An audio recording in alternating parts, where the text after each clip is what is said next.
Hi, so the first question I'll be answering today is question number 2, which asks about George Balanchine's ballet Serenade, and about how if there is a lack of expensive sets and stage effects and elaborate costumes, does that take away from the economic power?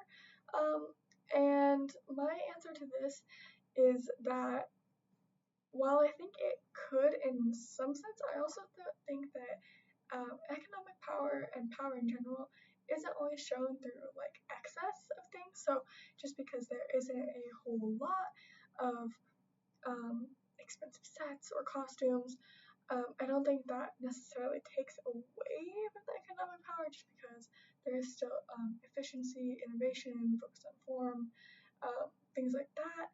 And also, there's a cultural aspect which also plays a part in that, I think. It's also the first ballet choreographed in America, which definitely placed the US on the map as like a hub for ballet. It also highlights American values like innovation and pragmatism. And then just a few other things that I've kind of noted down. Economic power isn't just material wealth, it's also cultural leadership and influence. So, because it was so symbolic of America becoming involved with ballet, that definitely affected its power. It also,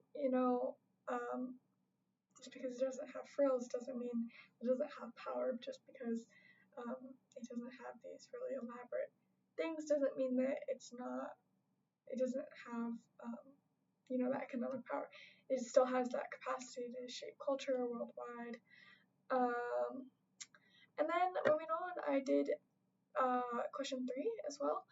And that one is asking about Revelations, which is rooted in the African American experience,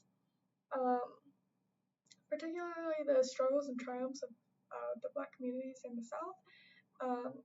And the first question that it asks is, what is universal work in my own words? And I do think that a universal work is something that can resonate with many audiences, so lots of groups of people, and across countries, across cultures, it can still be impactful to many different types of people. And so that means that like emotions especially are very important in these kinds of works because we all have emotions, so that's a big thing. And then also I connected it to a few other works that I did some research on. So one example is I've Been Buked, which is it expresses struggle and resilience. So anyone who's faced hardship can connect to those themes, which is similar to Revelations, because they share those common themes. And again, it's an example of how a universal work just means that many different people can connect to it, no matter your background. Another one I found is Wade in the Water, which symbolizes cleansing, renewal, and transformation. Again, ideas that resonate with a lot of people. And then the last one I found was Rock of My Soul, which expresses collective joy and celebration, which again transcends cultures. So the big idea here, and after doing a lot of this research, is that universality comes from emotional truth, not necessarily a shared history.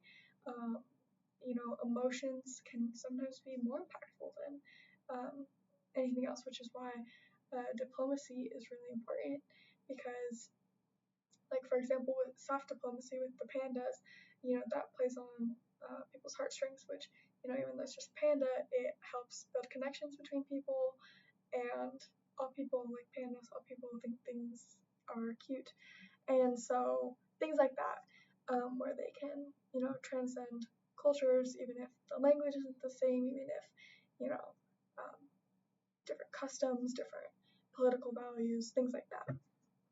Thanks.